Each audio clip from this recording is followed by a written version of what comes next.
Hello friends, ஓம water தயாரிக்கிறது எப்படி, ஆரோக்கியமானது, சுத்தமானது, குழந்தைங்கள்லேருந்து பெரியவங்க வரைக்கும் எப்படி ஓம வாட்ரு தயார் பண்ணுறதுன்னு பாருங்கள். இப்போ நான் 1.5 லிட்டர் தண்ணீர் சுத்தமான தண்ணியை ஒரு பாத்திரத்தில் நான் கொதிக்க வச்சிட்ருக்கேன். பாருங்கள், நல்லா கொதிச்சிருச்சு. 1.5 லிட்டர் தண்ணிக்கு இதான் இந்த ஓம உப்பு தான் நாட்டு மருந்து கடையில் விற்கும். இதை எடுத்து கொதிக்கிற தண்ணியில் நான் போட போகிறேன். இங்கே பாருங்கள், நல்லா கொதிச்சிக்கிட்டு இருக்கு. அந்த கொதிக்கிற தண்ணியில் அதை போட்டுட்டேன். கொதிக்கிற தண்ணியில் போட்டுட்டு அதுக்கப்புறம் என்ன செய்யணுன்னா, அதை நல்லா மூடிடணும், அந்த காற்று வெளியில் போகாத அளவுக்கு.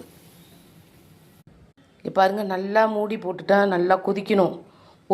ஏற்கனவே தண்ணி வந்து கொதிச்சிருக்கு. இப்போ திருப்பி அந்த ஓம உப்பை போட்ட உடனே நல்லா ஒரு கொதிச்சுட்டு ஆஃப் பண்ணிடணும். ஆஃப் பண்ணிட்டதும் அது ஆறுனதும் என்ன செய்யணுன்னா, 1 லிட்ரு பாட்டிலு, நான் இப்போ 1.5 லிட்ரு தண்ணி ஊற்றிருக்கேன். அந்த ஓம உப்புக்கு கொஞ்சமாக போட்டு அந்த 1.5 லிட்ரு தண்ணியும் கொதித்த பிறகு அதை ஆற வச்சு 1 மணி நேரம் கழித்து நல்ல பாட்டில் 1.5 லிட்டருனா அந்த 1.5 லிட்ரு பாட்டில் கரெக்டாக அளவு எடுத்து வச்சுக்கணும். அப்போ ஒரு காரம் இருக்கான்னு வாயில் ஊற்றி பார்க்கணும். காரம் இருந்தால் சும்மா ஒரு ஸ்பூனு தான். அந்த ஒரு ஸ்பூனுக்கு 1 டம்ளர் தண்ணி ஊற்றி நம்ம குடிக்கணும். குழந்தைங்களுக்கும் அந்த மாதிரியே இன்னும் கொஞ்சம் ரொம்ப காரமாக இருக்கும். குழந்தைங்களுக்கு இன்னும் கொஞ்சம் தண்ணி ஊற்றி கொடுக்கணும்.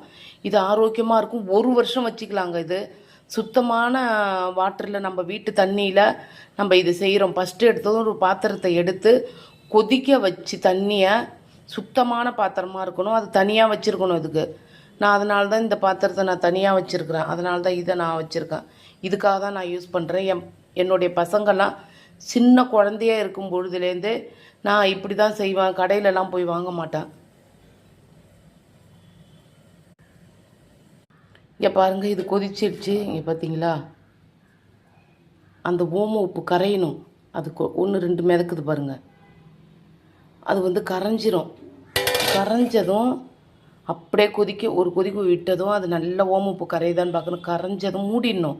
காரம் வெளியில் போயிடும். அதை ஆறுனதும் திரும்ப ஊற்றி யூஸ் பண்ணணும். இது தாங்க ஓம வாட்டர்.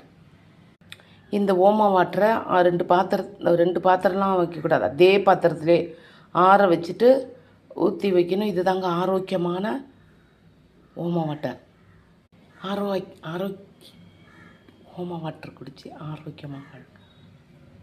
நான் 20 ரூபாய்க்கு தாங்க வாங்கினேன் ஓம உப்பு. அதில் பாதி தான் போட்டிருக்கேன். 1.5 லிட்டரில் மீதி இதோ இருக்குது பாருங்கள். இதை அடுத்த முறை யூஸ் பண்ணிக்குவோம். காற்று போனால் இது கரைஞ்சி போய்டும். அதை ஒரு பாட்டிலில் போட்டு மூடி வச்சுக்கணுங்க.